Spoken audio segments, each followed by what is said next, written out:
Hello everyone, welcome back to my YouTube channel. आप सभी का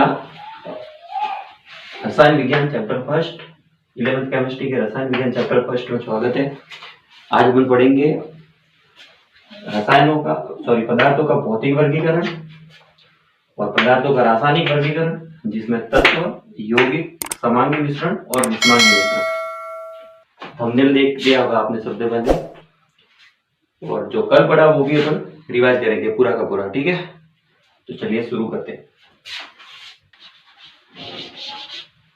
अगले लेक्चर में सबसे पहले पढ़ा था कि रसायन विज्ञान कहते किसे। वापस बता रहा हूँ, रसायन विज्ञान किसे कहते हैं, केवल समझना। ठीक है,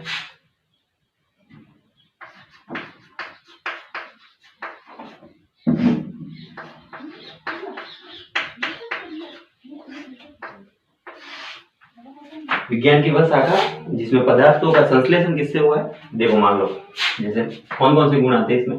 देखो, विज्ञान की वह शाखा जिसमें एक तो होता है पदार्थों का संश्लेषण, किसका,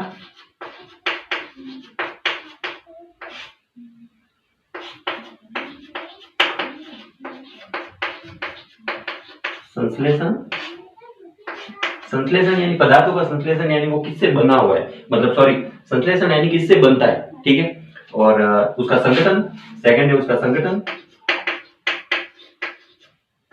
मतलब वो किससे बना है। संगठन यानी किससे बना है, और संश्लेषण यानी वो कैसे बनता है। ठीक है, तीसरा आता है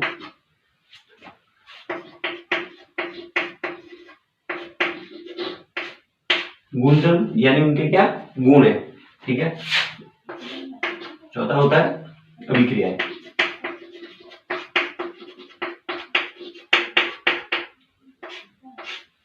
वापस समझो, रसायन विज्ञान जिसे कहते हैं, विज्ञान की वह शाखा जिसमें पदार्थों का संश्लेषण, संगठन और पदार्थों के गुणधर्म और उनमें होने वाली अभिक्रियाओं का जिसमें अध्ययन किया जाता है, उसे क्या कहते हैं, रसायन विज्ञान। ठीक है, अब जैसे मान लो कि संगठन यानी वो किससे बना है। ठीक है, और गुणधर्म जैसे मान लो कि NaCl है, गुणधर्म को वापस समझते हैं।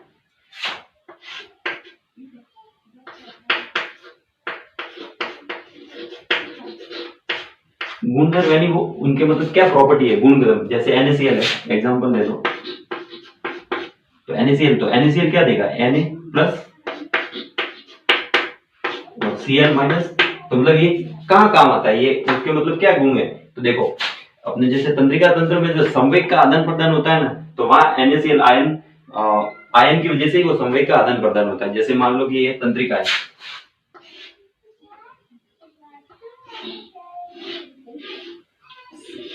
चित्र पता नहीं कैसा बनेगा।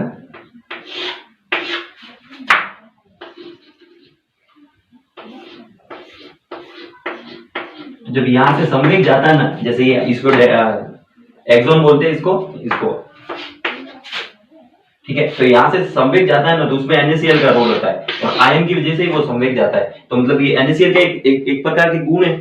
तो मतलब हाँ, NaCl का एक प्रकार का गुण है कि मतलब संवेग के आदान प्रदान में वो योगदान देता है। ठीक है, और अभिक्रिया मतलब पदार्थों की जितनी भी अभिक्रिया होती है ना, और उनका वो मतलब पदार्थों की जिनकी भी अभिक्रिया होती है, और ये चारों जो प्रॉपर्टी जिसमें होती है ना, अब आते हैं पदार्थ किसे कहते हैं।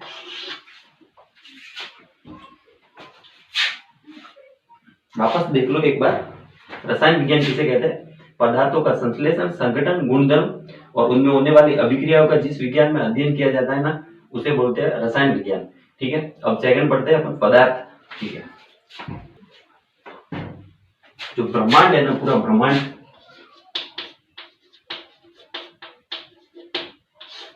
उसमें दो चीजें होती है। एक तो होते हैं पदार्थ,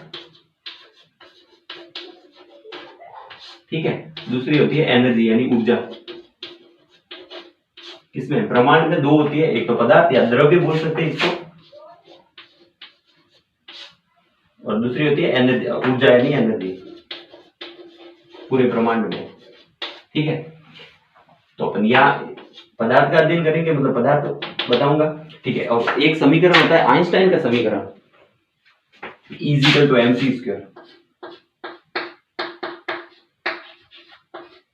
इसके बारे में सब लोग जानते हैं, E = mc²। mc क्या है, m ये क्या है, द्रव्यमान।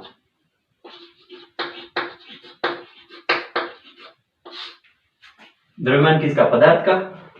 ई क्या है? ऊर्जा, ठीक है। और सी क्या है? प्रकाश का वेग।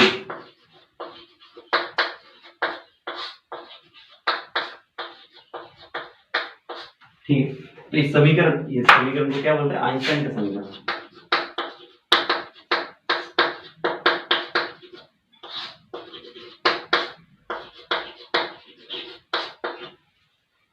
तो इस समीकरण से क्या मतलब होता है कि जब कोई भी द्रव्यमान है, ठीक है, वो प्रकाश के वेग से गतिशील होती है ना, तो वो ऊर्जा में बदल जाती है। आया समझ में? कोई भी द्रव्यमान है जो प्रकाश के वेग से गतिशील करती है, और प्रकाश का वेग कितना होता है? 3×10⁸ मीटर पर सेकंड। इस वेग से अगर कोई गतिशील है ना, तो वो ऊर्जा में बदल जाएगी। ठीक है, तो इसका मतलब क्या हुआ कि द्रव्यमान ऊर्जा में बदल सकता है। ठीक है, ये हालांकि आगे आएगा 12th फिजिक्स में, पूरा क्वांटम फिजिक्स में।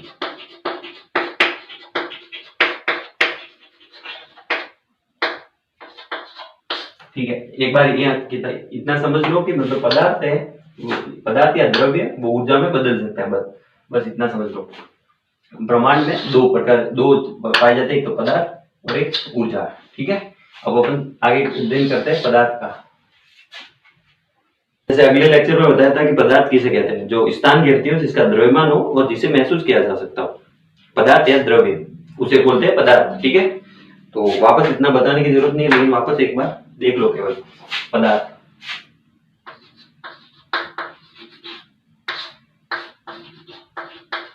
या द्रव्य, अंग्रेजी में इसको मैटर्स बोलते हैं, जिसका द्रव्यमान हो, आयतन मतलब जो स्थान घेरती हो, जिसका आयतन हो और जिसे महसूस किया जा सकता हो। हमारी जो पांचों इंद्रियां है ना, उससे महसूस कर सकते हैं। जैसे हवा को महसूस कर सकते हैं, ठीक है, तो वो भी एक प्रकार के पदार्थ ही है।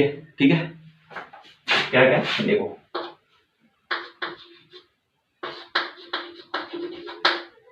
जिसका द्रव्यमान हो,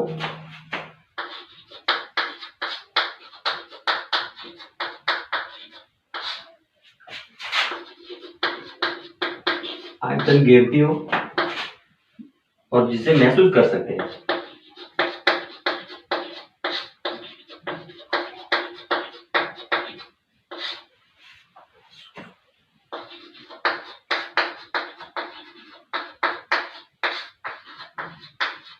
वो क्या कहलाता है? पदार्थ। वापस देख लो, कोई भी वस्तु जिसका द्रव्यमान हो, जो आयतन घेरती हो मतलब जो स्थान घेरती हो, ठीक है, और जिसको महसूस किया जा सकता हो, वो क्या कहलाती है? पदार्थ। अब एग्जांपल देख लो, ये वापस कल का है, रिवाइज कर रहे हैं। जैसे मान लो हवा, हवा को अपन महसूस कर सकते हैं, ठीक है, तो हवा हो गई। जो भी अपन देख रहे हैं ना, पेन, पेंसिल, किताब, मोबाइल, लाइट, ये सभी पदार्थ है।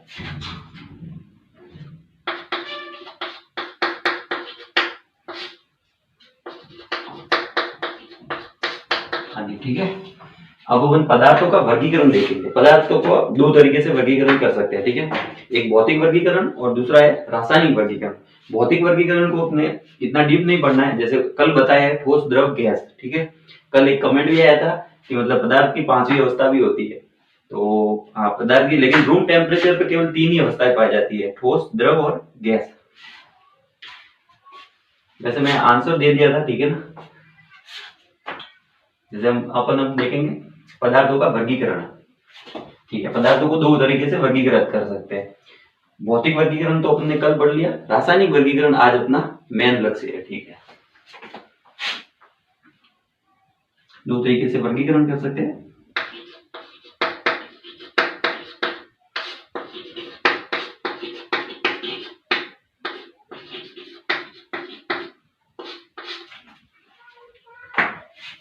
पहला वर्गीकरण है भौतिक वर्गीकरण। भौतिक वर्गीकरण, फिजिकल क्लासिफिकेशन।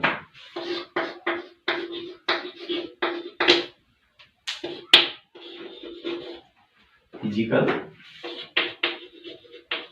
क्लासिफिकेशन। ठीक है। दूसरा वर्गीकरण है रासायनिक वर्गीकरण।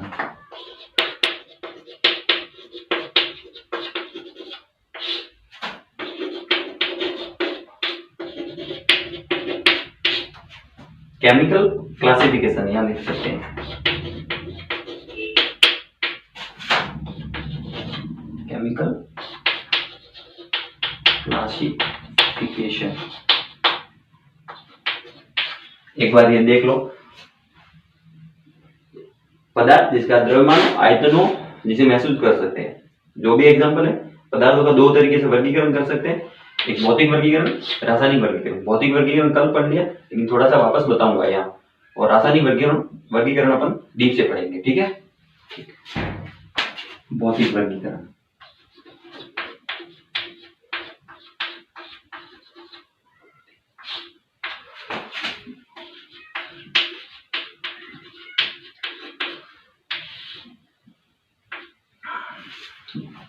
वैसे रूम टेम्परेचर पे तीन ही अवस्थाएं होती है, रूम टेम्परेचर और वायुमंडलीय दाब पे, ठोस, द्रव और गैस। भौतिक वर्गीकरण में पहले आती है ठोस, दूसरी आती है द्रव, तीसरी आती है गैस,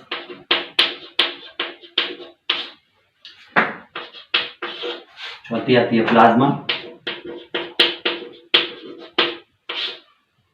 और पांचवी एक और है बोस-आइंस्टीन कंडेंसेशन करके। तो वो अपने को केवल याद रखनी है, पर देख लो केवल।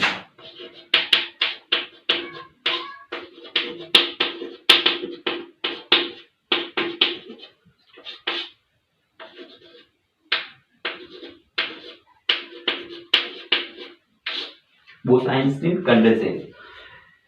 लेकिन रूम तापमान यानी रूम टेम्परेचर और वायुमंडलीय दाब पे ये तीनों अवस्थाएं होती है ये, ठीक है। अब तीनों अवस्था को समझते हैं। देखो, जैसे मान लो ये ठोस है, केवल समझना है, ठीक है, इसमें लिखना कुछ नहीं है।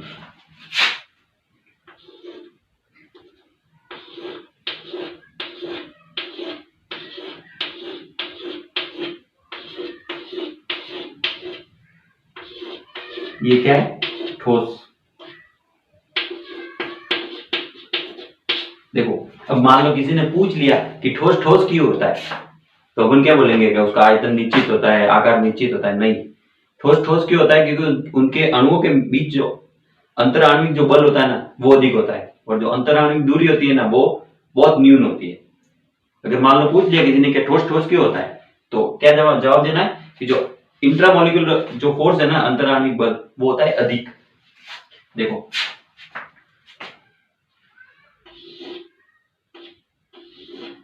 इन दो परमाणुओं के बीच में जो बल होता है ना, वो ठोस में क्या होता है? अधिक। इस बल को क्या बोलते हैं?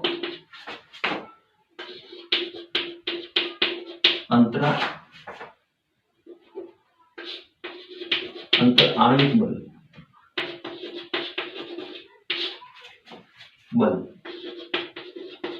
वो क्या होता है? अधिक। लेकिन जो इनके बीच की दूरी होती है उसे क्या कहते हैं? अंतराण्विक दूरी। वो क्या होती है? कम, बिल्कुल एकदम कम। किसमें? ठोस का।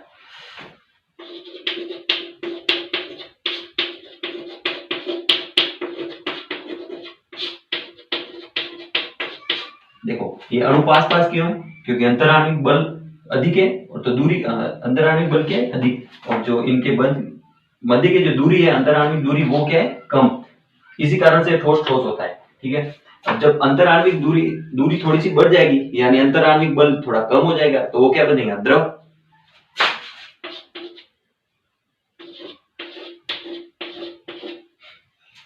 इसको मान लो ठोस को अपने तापमान दिया,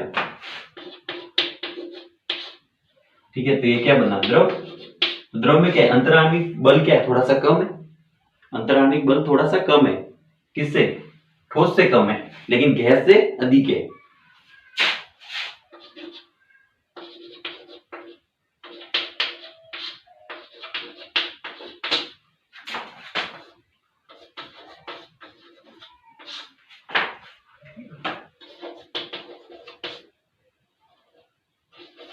अंतराण्विक बल क्या है, थोड़ा सा कम, किससे, ठोस से कम है लेकिन गैस से अधिक है।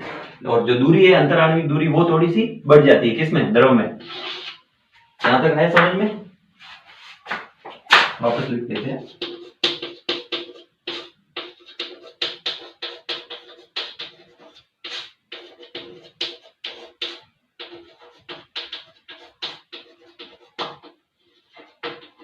वापस समझो, भौतिक वर्गीकरण पढ़ रहे।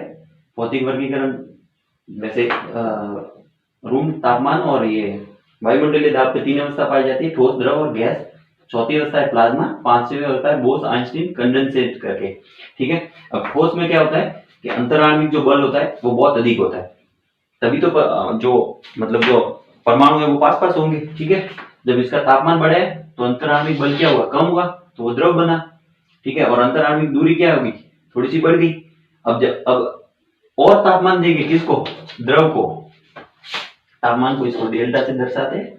और तापमान देंगे तो वो क्या बनेगी, गैस। आए समझ में? ठीक है। यहां तक लिखो, ये ठोस था,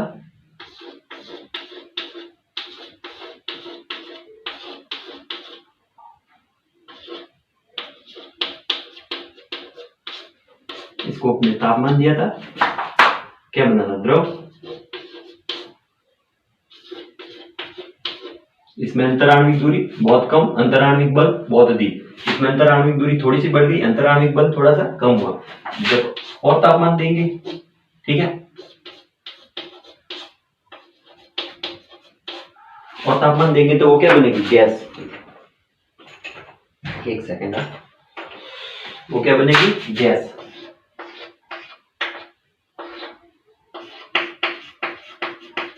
गैस में अंतराण्विक बल बिल्कुल न्यून, एकदम नगण्य, और अंतराण्विक दूरी बहुत अधिक।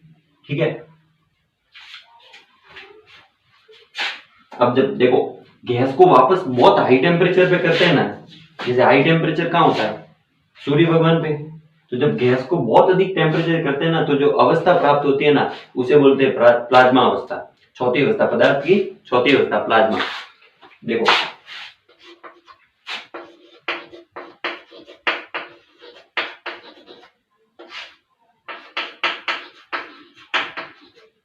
जैसे मान लो गैस को बहुत अधिक तापमान दिया, तो जैसे ये इसके परमाणु हो, ठीक है, गैस के, तो बहुत अधिक तापमान देने से होगा क्या, इसके जो इलेक्ट्रॉन है वो बाहर निकल जाएंगे ऐसे।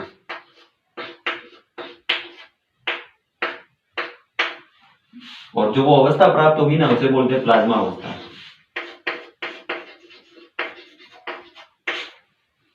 तो इलेक्ट्रॉन बाहर निकलने से जो अवस्था बनती है उसे क्या बोलते हैं, प्लाज्मा अवस्था। प्लाज्मा अवस्था कहाँ होती है, जैसे मान लो सूर्य भगवान पे बहुत हाई टेम्परेचर है, तो वहां जितनी भी गैस है वो प्लाज्मा अवस्था में होती है।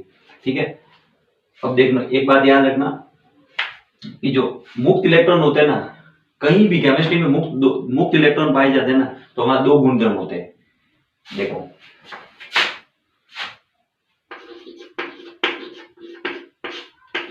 जो फ्री घूम रहा है उसको मुक्त इलेक्ट्रॉन बोलते हैं। तो मुक्त इलेक्ट्रॉन जहां भी होते हैं ना, वहां दो गुणधर्म होते हैं। एक तो उसका वो क्या करेंगे, जो ये अवस्था है वो क्या क्या क्या प्रदर्शित करेगी, रंग प्रदर्शित करेगी।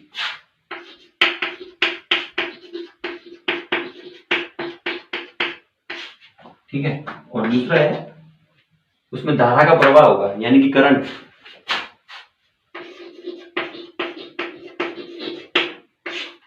वापस देखो, जब गैस को अत्यधिक तापमान देते हैं ना, बहुत अधिक तापमान होते हैं, तो गैस के परमाणु से इलेक्ट्रॉन निकल जाते हैं, और इलेक्ट्रॉन निकलने से जो अवस्था बनती है उसे प्लाज्मा कहते हैं। और ठीक है, प्लाज्मा कहते हैं। और जब मुक्त इलेक्ट्रॉन होते हैं ना, केमिस्ट्री में कहीं भी मुक्त इलेक्ट्रॉन होते हैं तो वहां दो गुणधर्म होते हैं, मतलब दो गुण वो दर्शा दे, एक तो रंग प्रदर्शित करेगा और एक वो प्रवाह करेगा, मतलब धारा का प्रवाह करेगा। तो अपन कह सकते हैं जो प्लाज्मा अवस्था है ना, वो बहुत अधिक विद्युत की चालक होती है। ठीक है। और एक एग्जांपल है वो प्लाज्मा टीवी करके, वो महंगे आते हैं, क्यों, क्योंकि उसमें अत्यधिक मतलब एकदम प्रॉपर रंग दिखता है। ठीक है। तो प्लाज्मा अवस्था ये हो गई।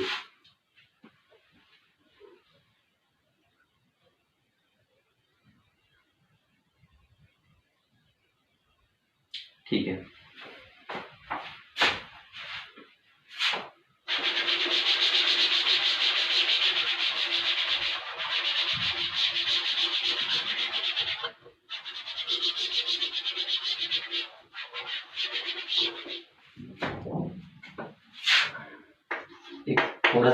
केवल वापस वो कल का ही है, ठोस का आकार आयतन निश्चित होता है।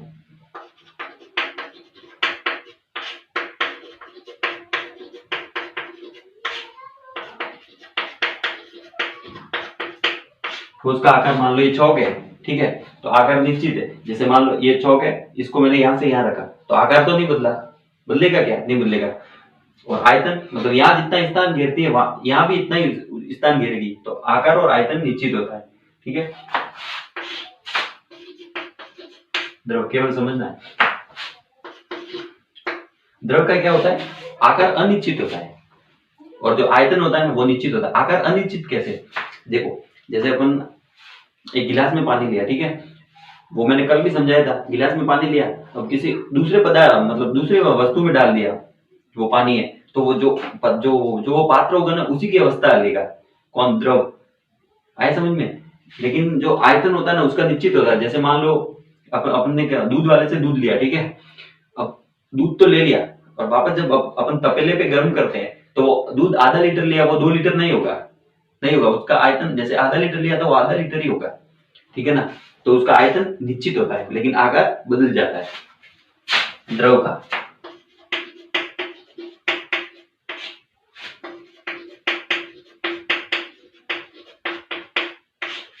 आकार अनिश्चित और जो आयतन होता है निश्चित होता है। मतलब वो जैसे आधा लीटर है तो वो आधा लीटर ही रहेगा दूध।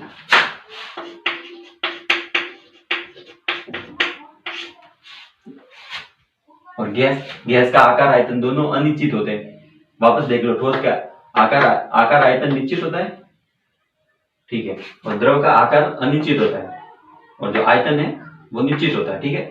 और जो गैस है उसका आकार और आयतन दोनों अनिश्चित होते हैं गैस का। जैसे मान लो कि गैस का बता देता हूँ, वापस ये वही है, रिवाइज है कल का ही।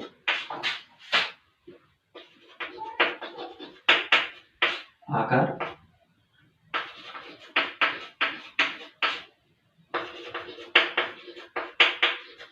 और आयतन, जिसने कल का लेक्चर देख लिया हो ना तो वो यहाँ तक 2x पे देख लेना। आकार आयतन अनिश्चित होता है, ठीक है। इसके एग्जाम्पल तो दे सकते, कल दिया दे इसके एग्जाम्पल। अब अपन रासायनिक वर्गीकरण देखते हैं अपन अभी, ठीक है। देखो, रासायनिक वर्गीकरण इंपॉर्टेंट है। कई जने ऐसे होते हैं जो मतलब 11th-12th पास कर लेते हैं लेकिन उनको ये नहीं पता होता है यौगिक और मिश्रण में क्या अंतर होता है, ठीक है ना। तो आज अपन उसको पूरा सा एकदम डीप पढ़ेंगे और एकदम 100% आपको समझ में आएगा, ठीक है ना। रासायनिक वर्गीकरण,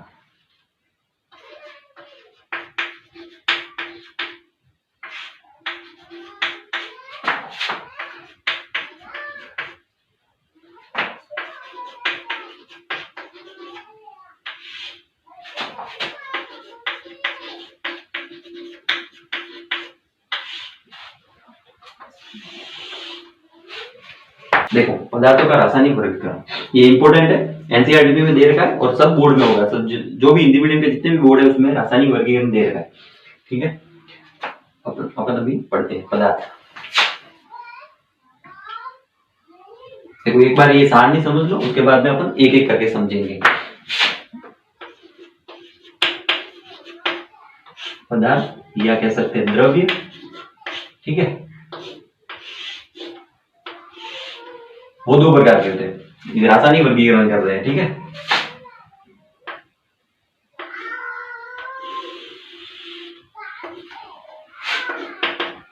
पहला होता है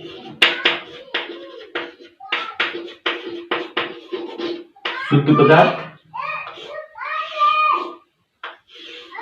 दूसरा होता है मिश्रण। केवल समझो, उसके बाद केवल एक बार ये देख लेना, जो सारणी बनाता हूं ना ये पूरी मतलब ओवरव्यू है पूरा रासायनिक वर्गीकरण का, ये ओवरव्यू है। फिर उसके बाद में एक एक,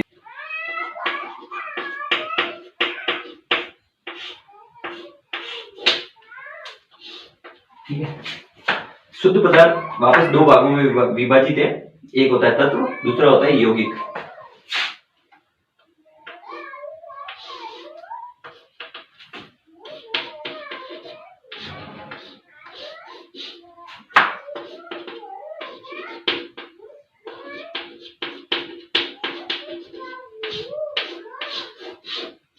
मिश्रण वापस दो भागों में विभाजित है, समांगी मिश्रण और विषमांगी मिश्रण। ऐसे कर लेते हैं।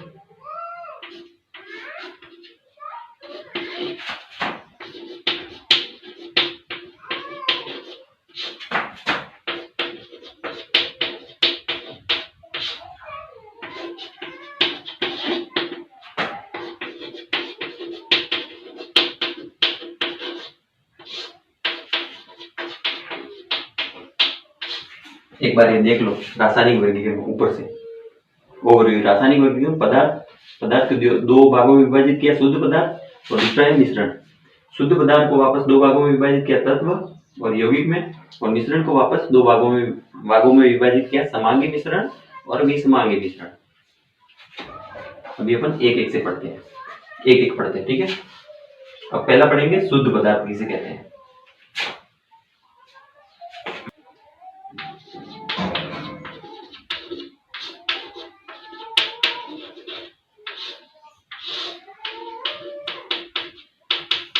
देखो शुद्ध पदार्थ किसे कहते हैं, जैसे परमाणु है तो वो एक ही प्रकार के परमाणु होने चाहिए, और यौगिक है तो वो एक ही प्रकार के यौगिक होने चाहिए। जैसे कोई मान लो किसी में जल है तो उसमें केवल जल ही होना चाहिए, तो वो क्या है, शुद्ध पदार्थ, ठीक है। उसमें आपने जल में अलग से ग्लूकोज मिलाई या शक्कर मिलाई तो वो क्या हो गया, मिश्रण हो गया।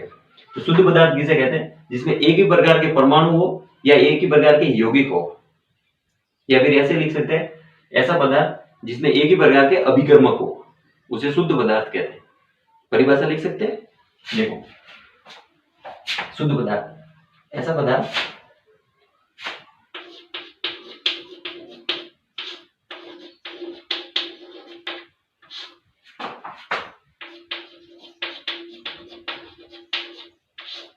जिसमें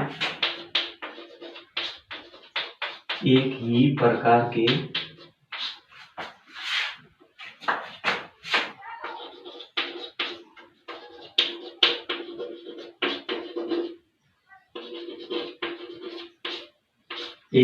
अभिकर्मक या अभिकर्मक कोष्टक में लिख सकते हैं, जैसे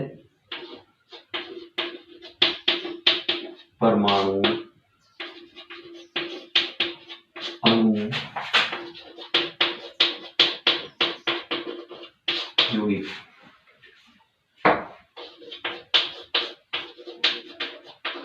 उसे शुद्ध पदार्थ कहते हैं।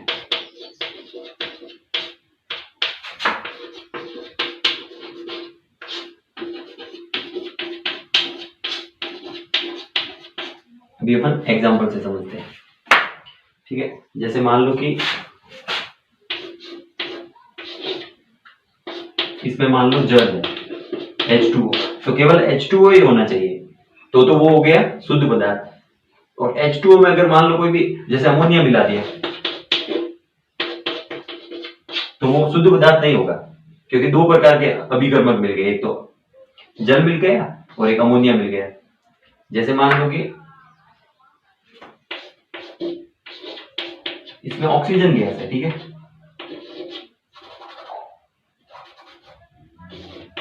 ऑक्सीजन गैस है, तो केवल ऑक्सीजन गैस है तो वो शुद्ध पदार्थ है। लेकिन ऑक्सीजन गैस में अगर हाइड्रोजन गैस, नाइट्रोजन गैस अलग से मिलाई दे तो वो मिश्रण बन गया। ये अंतर समझ लेना। जैसे ये ऑक्सीजन है तो ये क्या हो गया, शुद्ध पदार्थ। जैसे ये कोई मान लो पैक है पूरा, इसमें हाइड्रोजन गैस है, तो केवल अगर हाइड्रोजन गैस है तो वो शुद्ध पदार्थ हो गया। आया समझ में। तो शुद्ध पदार्थ किसे कहते हैं, जिसमें एक ही प्रकार के अभिकर्मक हो, जैसे परमाणु, अणु, यौगिक कुछ भी हो सकता है, लेकिन वो एक ही प्रकार के होने चाहिए, ठीक है। जैसे अमोनिया है,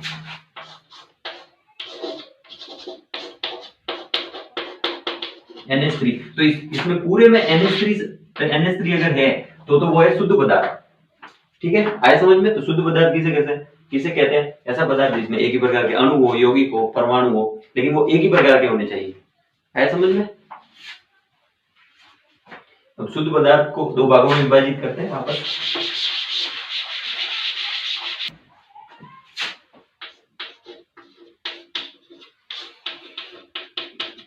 शुद्ध पदार्थों को भौतिक विधि से अलग अलग नहीं कर सकते, ये नोट पॉइंट लिख सकते हैं। जैसे मान लो कि कोई पानी है, तो अपन पानी को ऐसे झटक के हाइड्रोजन और ऑक्सीजन अलग थोड़ी ना कर सकते, ठीक है ना। तो पानी है तो वो पानी ही रहेगा, लेकिन रासायनिक विधियों से अलग कर सकते हैं।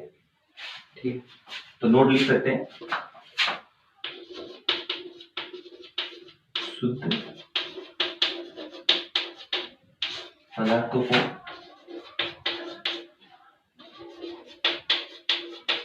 भौतिक विधि यानी जिसमें कोई अभिक्रिया नहीं हो, शुद्ध पदार्थों को भौतिक विधि से अलग अलग नहीं कर सकते।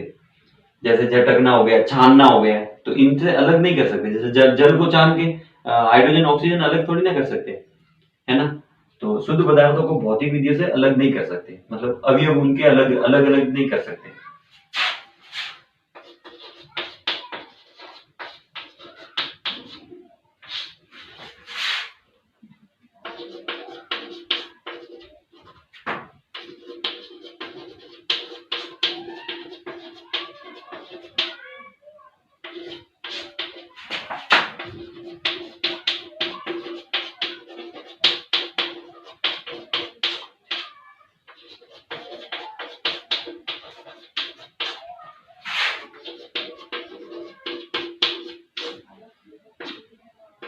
जैसे मान लो ये अमोनिया गैस है, ठीक है। तो भौतिक विधि मान लो कि ऐसे छान के या ऊपर से नीचे ऐसे नीचे पटक के, मान लो कोई गैस है अमोनिया, तो उसको ऐसे थोड़ी ना होगा कि नाइट्रोजन गैस अलग निकल गई और हाइड्रोजन गैस अलग निकल गई, ऐसा नहीं होगा। तो लिख सकते हैं नोट पॉइंट के शुद्ध पदार्थों को भौतिक विधियों से उनके अवयवी अवयवी कणों में विभाजित नहीं कर सकते, ठीक है। नोट पॉइंट हो गया। को अपन ने दो भागों में विभाजित किया था पहले, वापस देखो पीछे।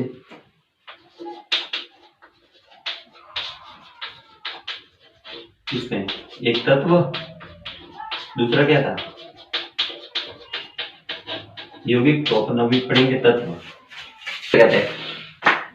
जैसे मान लो बहुत जनों का डाउट होता है कि तत्व उसे कहते हैं जो एक ही एटम से बना हुआ हो या एक ही परमाणु से बना हुआ हो, लेकिन ऐसा नहीं है। तत्व उसे कहते हैं जो एक ही प्रकार के परमाणुओं से बना हो। वापस सुन लो, तत्व उसे कहते हैं जो एक ही प्रकार के परमाणुओं से बना हो। ठीक है, देखो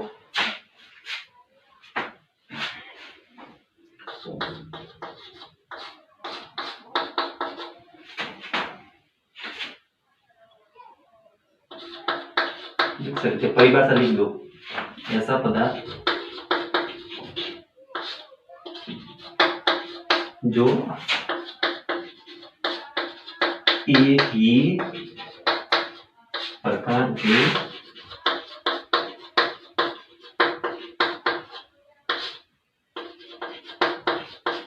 परमाणु से बना हुआ। ठीक है, एग्जांपल देखो समझ में।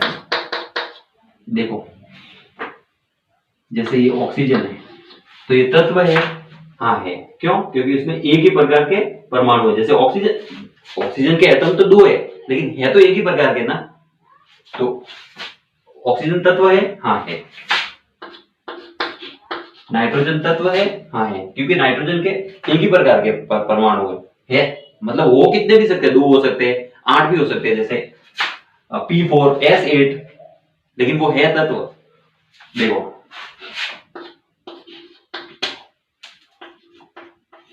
S8, ये सभी तत्व है। ठीक है, अब देखो एग्जांपल दूसरा, जैसे कार्बन डाइऑक्साइड। क्या ये तत्व है? नहीं है। क्यों नहीं है?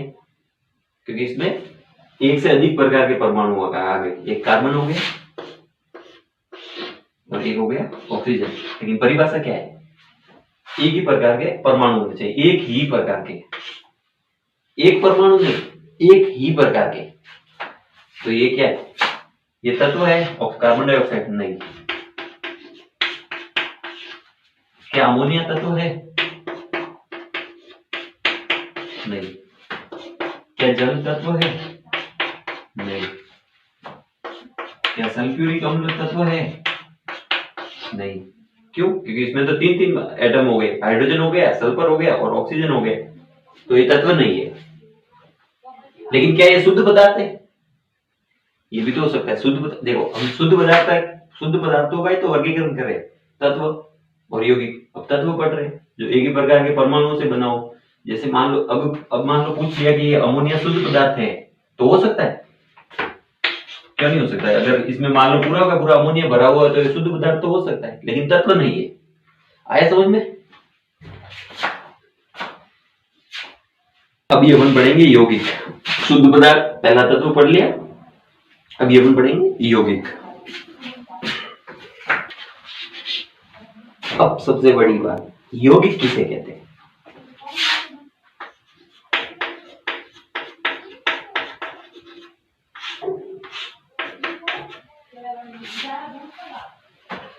देखो मैं आपको यौगिक के बारे में समझाता हूँ। एक से अधिक प्रकार के परमाणु से मिलकर बना हुआ हो, लेकिन उनका जो परमाणु का जो अनुपात होना वो निश्चित होना चाहिए। देखो समझो, जैसे मान लो जल है, जल में दो प्रकार के परमाणु, एक हाइड्रोजन हो गया, एक ऑक्सीजन हो गया, लेकिन उनका जो अनुपात है, जैसे हाइड्रोजन कितने हैं? 2, ऑक्सीजन कितना है? 1, लेकिन उनका जो अनुपात है अगर ये निश्चित होगा तो वो यौगिक बन जाएगा, मतलब जल बन जाएगा। जैसे मान लो हाइड्रोजन, जैसे ये मतलब कहीं का भी पानी हो, उसमें हाइड्रोजन और ऑक्सीजन का जो अनुपात होगा ना वो 2:1 में ही होगा। ठीक है, अगर अपन मान ले कि जैसे मान लो कि ये हाइड्रोजन हो गई, ये ऑक्सीजन हो गई, उसका मान लो कि 2.5 रेशियो ले लिया और इसका मान लो कि 1 रेशियो ले लिया, तो अगर मान लो कि 2.5 अनुपात 1 रेशियो में पानी बन जाएगा तो नहीं बनेगा। क्यों? क्योंकि इसके अनुपात अलग है। जल बनाने के लिए 2:1 में ही होना चाहिए। क्या? हाइड्रोजन और ऑक्सीजन। तो यौगिक किसे कहते हैं? एक से अधिक प्रकार के परमाणु से बना हुआ हो, लेकिन उनके जो परमाणु का जो अनुपात है ना वो निश्चित होना चाहिए। लिखते परिभाषा।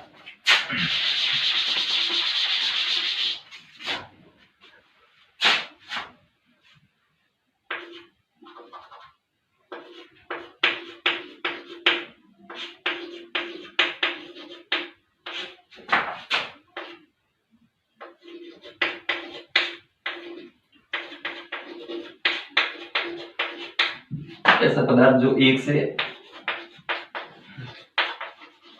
अधिक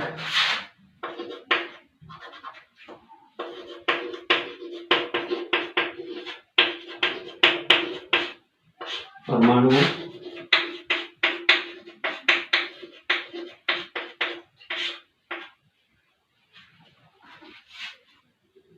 ऐसा पदार्थ जो एक से अधिक परमाणुओं के निश्चित अनुपात से बना हो,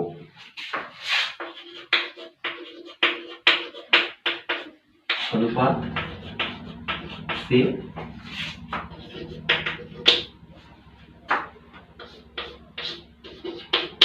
बना हो उसे यौगिक कहते हैं।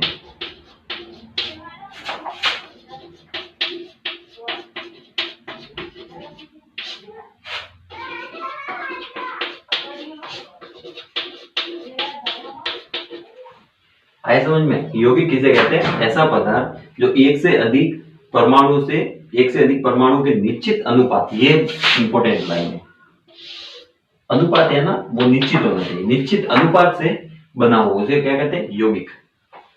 जैसे मान लो एग्जांपल देख लो,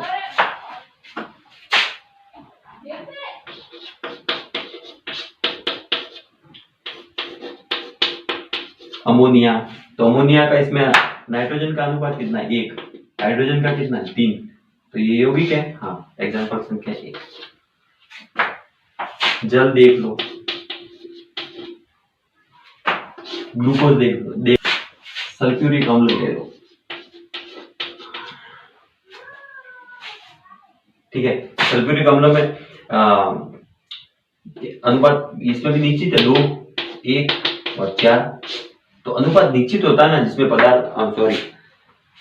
परमाणु का अनुपात निश्चित होता है ना उसे यौगिक कहते हैं। आया समझ में? अभी एक सवाल सुनिए, एक नोट समझना। अब एक इंटरेस्टिंग बात देखो, जब यौगिक बनता है ना, जैसे मान लो 2 परमाणु से यौगिक बना, तो जो यौगिक के जो गुणधर्म है ना वो उनके परमाणु से अलग होंगे।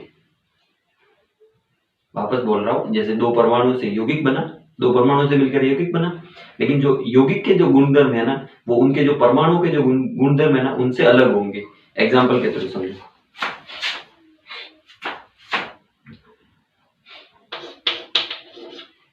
हाइड्रोजन गैस, ऑक्सीजन गैस, ये दोनों मिलके मान लो जल बनाया, ठीक है। तो हाइड्रोजन भी गैस है, ऑक्सीजन भी गैस है,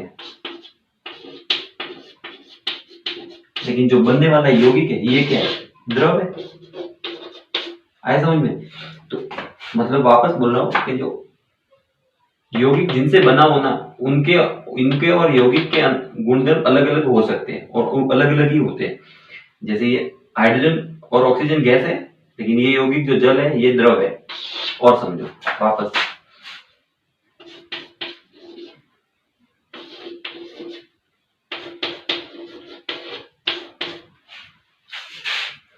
जो हाइड्रोजन गैस है ये पॉप साउंड के साथ जलती है,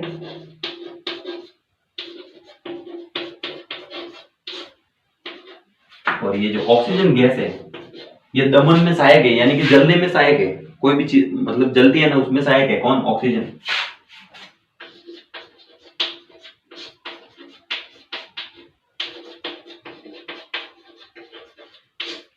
लेकिन इनसे बनने वाला यौगिक जल ये क्या है, अग्निशामक है, यानी आग को बुझाता है। ये आग के साथ, ये मतलब जलती है आग पॉप साउंड के साथ, ये जो जलने में सहायक है, लेकिन ये जो जल बना है ये अग्निशामक है, यानी आग को बुझाता है। लेकिन तीनों की प्रॉपर्टी अलग अलग हो गई।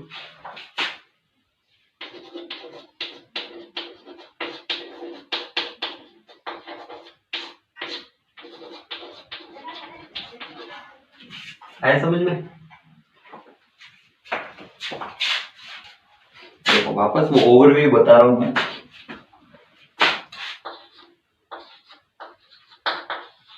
पदार्थ था सबसे पहले, उसका दो प्रकार, पदार्थ का दो भागों में विभाजित किया, शुद्ध पदार्थ और मिश्रण।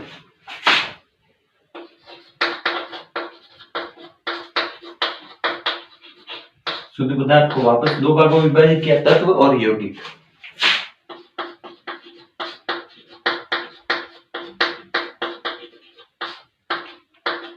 शुद्ध पदार्थ, वापस बता रहा हूं, शुद्ध पदार्थ जो एक ही प्रकार का अभिकर्मक से बना हो, जैसे परमाणु अणु हुए, लेकिन होने चाहिए एक ही प्रकार। तत्व जो एक ही प्रकार के परमाणु से बना हो, और यौगिक जो एक से अधिक प्रकार के परमाणु से बना हुआ हो, लेकिन उनका अनुपात होता है वो निश्चित होता है।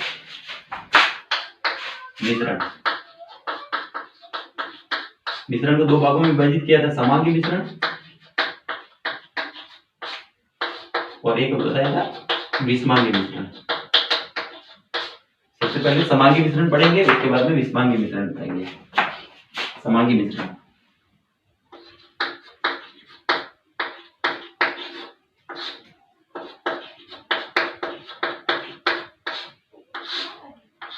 देखो पहली बात तो मिश्रण और यौगिक में अंतर समझो, इन दोनों में अंतर समझो। यौगिक में दो अवयव हो, यानी दो परमाणु हो, लेकिन दो या दो से अधिक परमाणु हो, लेकिन उनका अनुपात क्या होता है, निश्चित।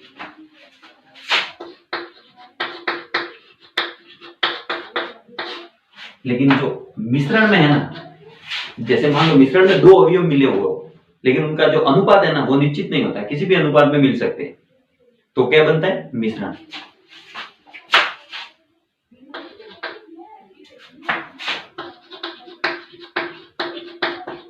अनुपात क्या होता है, यौगिक में निश्चित और इसमें अनुपात।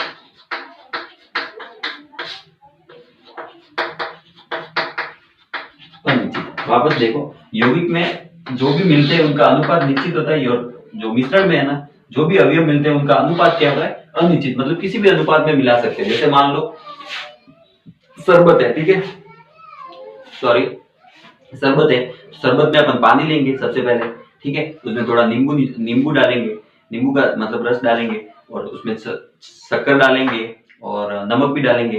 लेकिन मान लो अगर शक्कर अपने ज्यादा डाल दिया तो वो जहर तो नहीं बनेगा, बनेगा तो शरबत ही ना। लेकिन यौगिक में ऐसा नहीं है। यौगिक में अगर एक भी मतलब थोड़ा सा भी अनुपात बदल गया तो वो यौगिक बनेगा ही नहीं। आया समझ में एकदम? ठीक है, ये मिश्रण देखो, समांगी मिश्रण कैसे कहते हैं, समांगी मिश्रण उसे कहते हैं जिसमें अवयव मतलब एक दूसरे में पूर्ण रूप से घुलित हो, एक दूसरे में अवयव पूर्ण रूप से घुलित हो। जैसे मान लो शरबत है, शरबत का एग्जांपल लेते हैं वापस। शरबत है तो शरबत में जैसे शरबत मान लो, ऐसा तो नहीं है कि शरबत नीचे नीचे से थोड़ा अलग स्वाद होगा और ऊपर ऊपर से थोड़ा अलग स्वाद होगा। देखो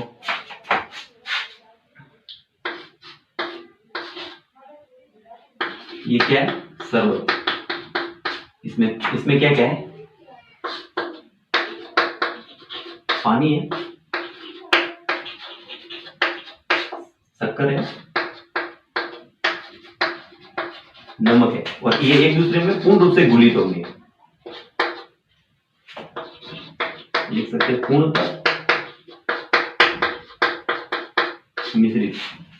ठीक है ना। तो ऐसा तो नहीं है कि यहाँ कोई यहाँ अलग होगा, यहाँ थोड़ा और ऊपर थोड़ा अलग होगा। जैसे मान लो अपने एक एग्जांपल देते हैं, ये पानी है, ठीक है, और इसमें अपन ने मिला दिया तेल।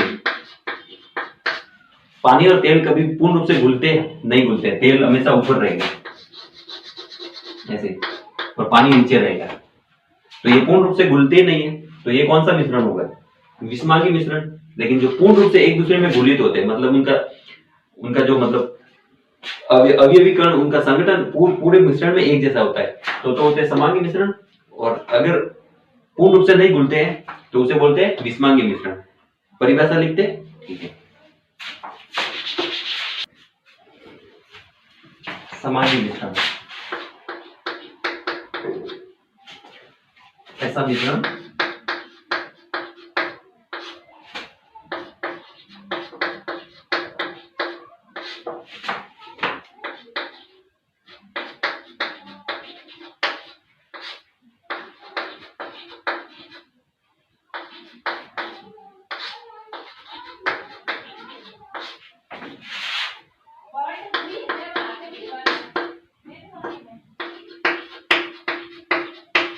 ऐसा मिश्रण जिसके अवयवी घटक, अवयवी कण या अवयवी घटक कह सकते हैं, घटक एक दूसरे में पूर्णतः घुलित हो, घुलित हो। या फिर ये भी लिख सकते हैं कि उसका ऐसा मिश्रण जिसका संगठन एक जैसा हो, एक समान हो, रासायनिक रूप से एक समान हो उसका संगठन, ऐसा भी लिख सकते हैं जिसका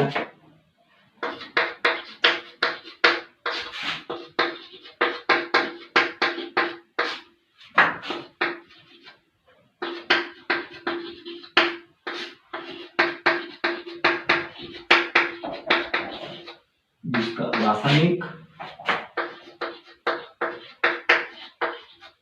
संगठन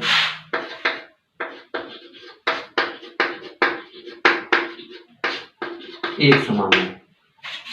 उदाहरण देख ले, पहला उदाहरण है, मान लो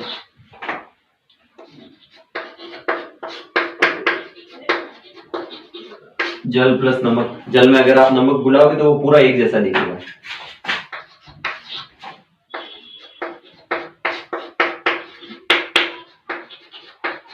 जल प्लस शक्कर हो गया।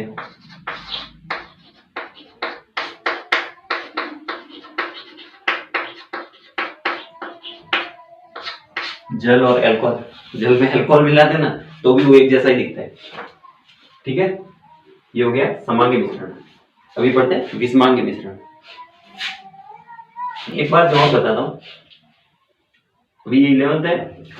अब समांगी मिश्रण के कॉन्सेप्ट से 12th में एक चैप्टर निकलेगा जिसका नाम है सॉल्यूशन। केवल देखो,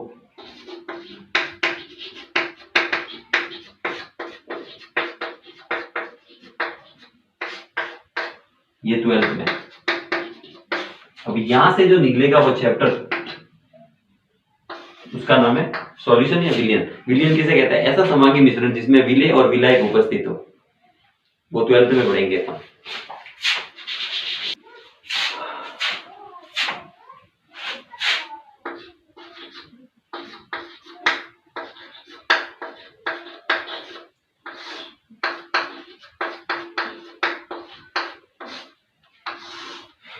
विषमांगी मिश्रण ऐसा मिश्रण जिसके अवयवी कण एक दूसरे में पूर्ण रूप से मिलित नहीं होते, जैसे तेल और पानी का एग्जाम्पल हो गया।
वापस देखो, विषमांगी मिश्रण ऐसा मिश्रण जिसका रासायनिक संगठन या प्रावस्था बोल सकते हैं, मतलब पूरी प्रावस्था एक समान नहीं हो, उसे विषमांगी मिश्रण कहते हैं। या फिर ऐसा भी लिख सकते हैं कि विषमांगी मिश्रण जिसके अवयवी कण एक दूसरे में पूर्ण रूप से घुलित नहीं हो। एग्जाम्पल देख लो, एक तो वही तेल प्लस पानी वाला, पानी में पेट्रोल मिलाओ, ये एक दूसरे में नहीं घुलते हैं।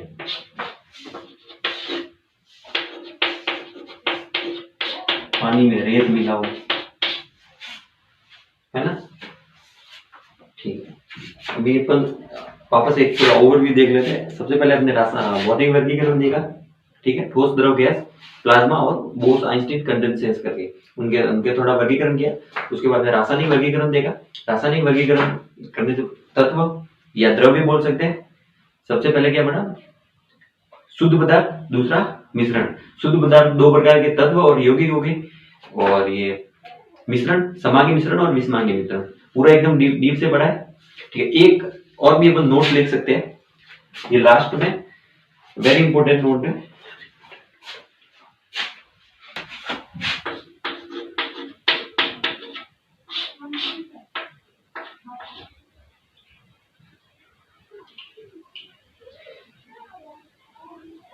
देखो, शुद्ध पदार्थों को भौतिक विधियों से अलग नहीं कर सकते, ये तो मैंने बताया था। भौतिक विधियों से अलग नहीं कर सकते, लेकिन रासायनिक विधियों से अलग कर सकते हैं। ये नोट लिख सकते हैं।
लेकिन भौतिक विधियों से नहीं कर सकते।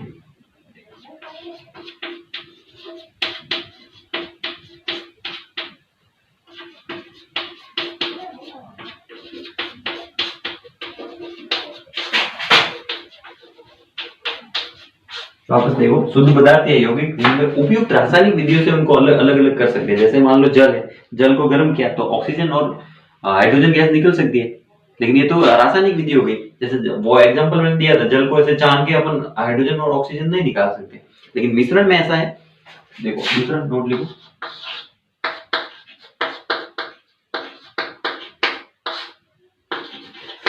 मिश्रण के अवयवी कणों को भौतिक विधियों से अलग अलग कर सकते हैं। बस ये दो नोट अपन को लिखने थे और लिख लिए।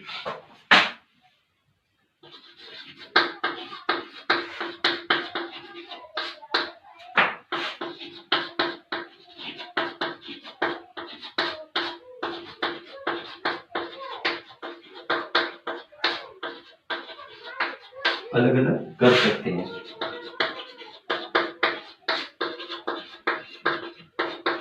एनसीईआरटी में विधियां भी दे रखी है, निशियंदन और आसवन और ऐसे करके।